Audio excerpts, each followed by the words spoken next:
Do you know what I heard? I heard that you got the key to the city in Tombstone, Arizona. Excuse me. No.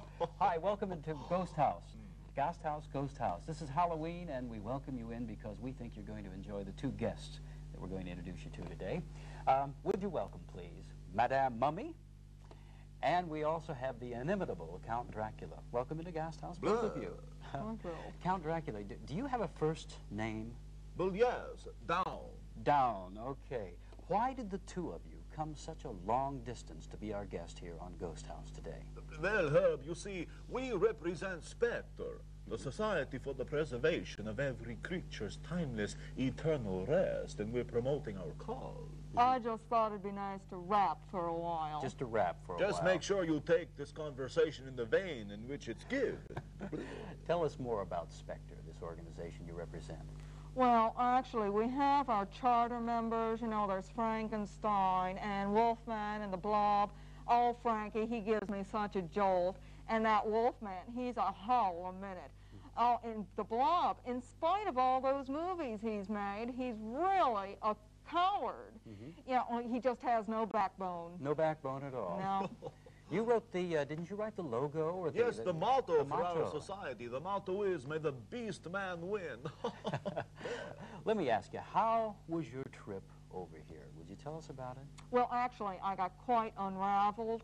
The stewardess made me sit by myself, and I've always said that the morgue, the merrier. You always say that, do you? Yes. Count, how about your flight over?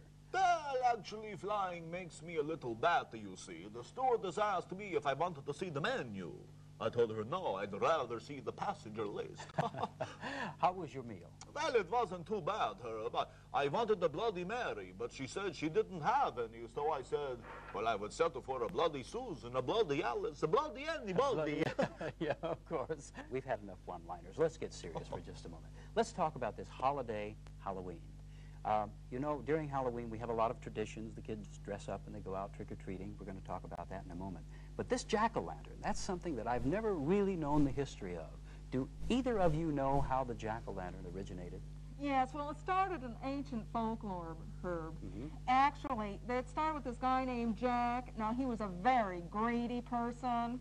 And when he died, heaven would not accept him. And he wasn't accepted in that other place either. Yeah, I know what you mean. And, well, his judgment was that he had to walk the earth until Judgment Day carrying a lantern as a pumpkin. Or rather, a pumpkin as a lantern. Pumpkin as a lantern. Tonight and every Halloween, the little tots are out dressed up in costumes. They're dressed as beasties and ghouls and, you know, the little characters that they represent, some like skeletons. Is there any kind of tradition or history to this dressing up thing? Can you tell me about where did it all start? I'm glad you asked me that. Yes, Halloween, or All Hallows Eve as it was known, is to celebrate the night before All Saints' Day. And on this night only is the only time when ghosties and beasties and ghoulies and creatures can roam the earth with you humans. But there is also one thing you should remember. When we come to your house or your house, be sure and give us treats. Otherwise, we will trick you. That's why we say trick or treat. Understand. Could you tell us a little bit about Halloween and some advice you both may have for the little ones who are out trick-or-treating? Count, how about you? Well, Herb, you know, it's very important for the little beasties to wear bright-colored costumes because sometimes in the housing areas it's not always light enough. And light, it's not my favorite thing, but they should always carry some sort of flashlight with them. And motorists should beware. We don't want anyone getting hurt. What do the two of you do on Hallows Eve? Well, Herb, you know, when the sun is setting and the moon starts to rise over the mountains and the wind is howling through the curtains in your room, I am lying in my coffin, Herb. Yeah. And the coffin starts to open and it's midnight and out I come and then the bell tolls. Yeah. Can you hear the bell? I hear it. Then we know that it's time. It's time for what? It's time for dinner. Oh, what do you eat for dinner? Roast beast, of course. Roast beast?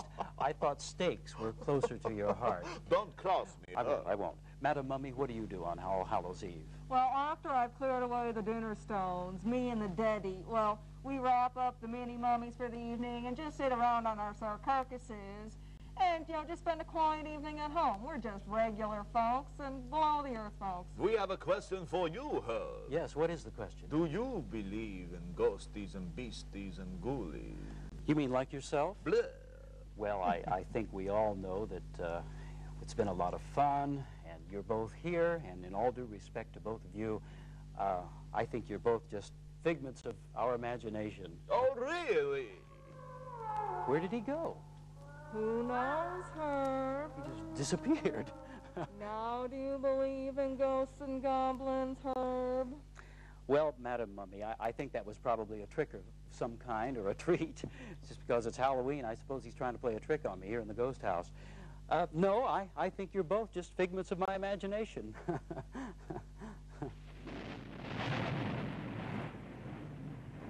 we go. Oh, they're playing a trick on me.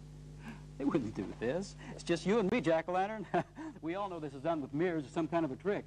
That's what it is. They may be able to pop out like that and just disappear out of the ghost house, but boy, they can't do that to me. They wouldn't do that to me.